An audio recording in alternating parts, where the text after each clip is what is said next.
चिराग पासवान हमारे साथ हैं। आपकी पार्टी में टूट हुई थी तो 5 सांसद आपके चाचा के साथ चले गए, राष्ट्रीय लोक जनशक्ति पार्टी बनी, लेकिन अब चर्चा है कि उसमें से 3 सांसद नीतीश के साथ जा सकते हैं, तो एक और टूट की संभावना है। भाई मुझे नहीं पता कोई टूट हो रही है कहीं पे या नहीं हो रही है। टू बी वेरी ऑनेस्ट, मैं पिछले 1.5 साल से मैं सिर्फ और सिर्फ अपनी पार्टी, अपने संगठन, अपने जनाधार को लेकर मैं कार्य कर रहा हूं। आज की तारीख में हकीकत है कि बिहार की जनता की सुनवाई करने वाला कोई नहीं बचा।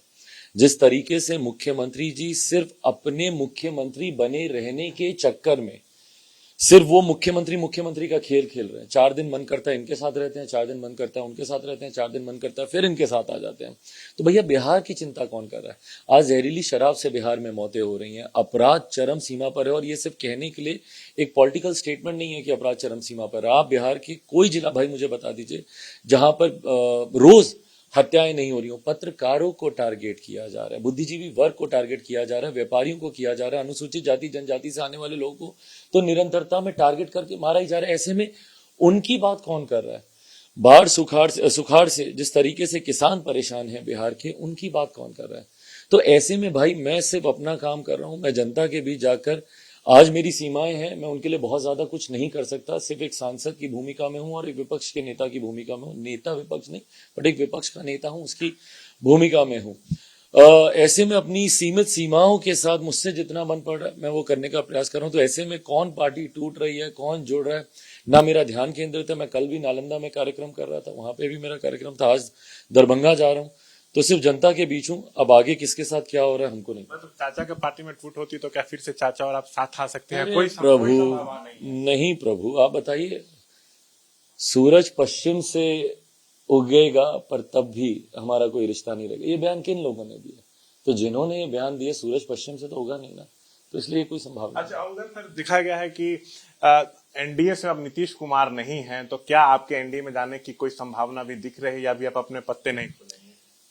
महागठबंधन से भी आपको बुलावट है? पत्ते खोलने की बात ही नहीं है भाई। मैंने इस बात को शुरू से कैटेगोरिकली ऑन रिकॉर्ड मैंने इस बात को कहा है रिपीटेडली कि जब तक कोई अगला चुनाव नहीं आता, और कारण नहीं है ना भैया अभी किसी भी गठबंधन में जाने का, जब तक कोई चुनाव नहीं होते गठबंधन के मायने नहीं। और कई बार तो देखते हैं कि भैया गठबंधन होने के बाद भी उनके मायने नहीं है। जिस तरीके से मेरे मुख्यमंत्री ने 2-2 बार जनादेश का अपमान किया, 2015 में भी उन्होंने जनादेश था महागठबंधन के लिए एनडीए के साथ मिलकर सरकार चलाई, आज जनादेश था एनडीए के लिए महागठबंधन के साथ मिलकर सरकार चला रहे हैं। तो ऐसे में किसी भी गठबंधन के मायने क्या रह जाते हैं, औचित्य क्या रह जाते हैं? अगर सिर्फ सत्ता के लिए, स्वार्थ के लिए ही अगर लोगों को गठबंधन करना और अपनी नीति, अपने सिद्धांत कोई मायने नहीं रखते, तो ऐसे गठबंधन का कोई औचित्य रह नहीं जाता। और इसीलिए मुझे कोई जल्दबाजी नहीं है, कोई भगदड़ी में नहीं हूं। जैसा मैंने कहा भाई, पिछला 1 साल मेरे लिए बहुत कठिन रहा था। स्टार्टिंग फ्रॉम द स्क्रैच मैंने शुरुआत की है अपनी पार्टी की, अपने संगठन की। मेरी प्रायोरिटी अभी वही है, उसी पे पूरी तरीके से ध्यान केंद्रित है। मैं धन्यवाद दूंगा उन लोगों का जो ऐसी बातें कर रहे हैं। मैं महागठबंधन के भी कई नेताओं का मैं धन्यवाद दूंगा जिस तरीके से राजद की तरफ से भी इस तरीके के बयान आए। और पर आज की तारीख में मेरी प्राथमिकता किसी गठबंधन में जाना नहीं है। उधर सर बीजेपी कह रही है कि महागठबंधन सरकार बनते ही बिहार में जंगल राज आ गया है, आपराधिक घटनाएं बढ़ रही हैं, क्या आप इससे सहमत हैं? भाई जंगल राज, पहले ये समझना जरूरी है ये टर्म किसका दिया हुआ है। मुख्यमंत्री नीतीश कुमार जी का।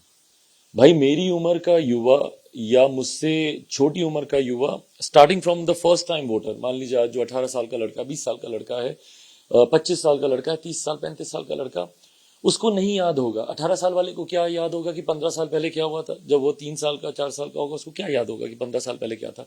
ये बातें हम लोगों को याद किसने कराई? मुख्यमंत्री नीतीश कुमार जी ने। चुनाव भर में अपने भाषण में मुख्यमंत्री जी क्या बोलते थे? अरे जाकर अपने बाप दादा से पूछो 15 साल पहले का बिहार कैसा था। ये जंगल राज शब्द किसने दिमाग में डाला? मुख्यमंत्री नीतीश कुमार जी ने। तो आज क्या हुआ भैया? वो सारे पाप धुल गए। वो सारे भ्रष्टाचार के आरोप जो आप उसी दल पर और उस दल के नेता पर लगा कर आए थे, उस वक्त के भी उप मुख्यमंत्री और मौजूदा उप मुख्यमंत्री के ऊपर आपने ये भ्रष्टाचार के ही आरोप लगाकर आप अलग हुए थे ना। तो जब आप जीरो टॉलरेंस विद करप्शन की बात करते हैं, आप ये समझौता करते हैं करप्शन के साथ। जिस उप मुख्यमंत्री पर आपने आरोप लगाया उन्हीं के साथ मिलकर पुनः आप सरकार बनाते हैं। जिस जीरो टॉलरेंस फॉर क्राइम की आप बात करते हैं, उसी जंगल राज के साथ आप समझौता कर लेते हैं और उसके साथ मिलकर आप सरकार बनाते हैं। तो ये अपने व्यक्तिगत स्वार्थ के लिए, for the lust of power, सत्ता के लोभ के लिए जो राजनीतिक दल राजनेता ऐसे हरकतें करते हैं, एक बार पहले भी जनता इस बात का खामियाजा इनको भुगतना पड़ा जनादेश के अपमान का। 2015 में जिसका अपमान किया 2020 में इनको पता चल गया। और वो जन भावनाएं थी भैया, जो ये चिराग मॉडल बोलते हैं कि चिराग मॉडल ने हमारा नुकसान कराया, वो जन भावनाओं का प्रतीक था। वो उन भावनाओं का प्रतीक था, उस आक्रोश का प्रतीक था जो जनादेश के अपमान की वजह से जो प्रकट हुई थी 2015 में जो इन्होंने किया था। आज पुनः जिस जनादेश का ये अपमान कर रहे हैं 2024 में देखिएगा, और मैं 24 का जिक्र मैं इसीलिए कर रहा हूं, इफ नॉट बिफोर 24, मैं इसलिए मैं जिक्र कर रहा हूं क्योंकि मैं मानता हूं कि भैया मध्यवर्ती चुनाव बिहार में होंगे।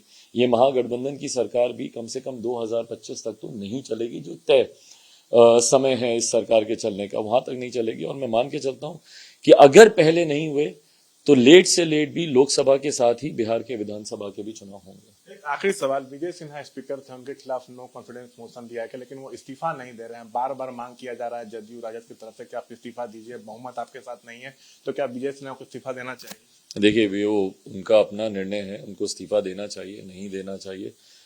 एक संवैधानिक पद पर है वो किसी अभी पार्टी का प्रतिनिधित्व नहीं कर रहे, एक संवैधानिक पद पर है। मुझे लगता है लीगली कॉन्स्टिट्यूशनली जो सही रास्ता होगा जरूर वो उसको चुनेंगे। ये देखिए, चिराग पासवान थे, बड़ा बयान दिया कि सत्ता पक्ष को ये देखना चाहिए कि विजय सिन्हा संवैधानिक पद पे। साथ में ये भी कह रहे हैं कि जो विधानसभा चुनाव है लोकसभा के साथ ही बिहार में होगा। और ये भी कह रहे हैं कि जो बीजेपी के लोग कह रहे हैं कि जंगल राज आ गया, तो नीतीश को इस पर जवाब देना चाहिए, क्योंकि वो इसी जंगल राज का मुद्दा बनाकर लालू के खिलाफ लड़े थे, तेजस्वी पर भ्रष्टाचार का आरोप लगाया था, उन्हीं के साथ चले गए। तो नीतीश का जीरो टॉलरेंस कहाँ है, इसका जवाब नीतीश खुद देंगे, कह रहे हैं चिराग पासवान। और ये भी कह रहे हैं कि ना महागठबंधन सफर है, उधर नहीं जाना, ना एनडीए में जाना, अभी अपनी पार्टी को मजबूत करेंगे। कैमरा पर्सन विशाल राय के साथ शशांक कुमार, एबीपी न्यूज पटना।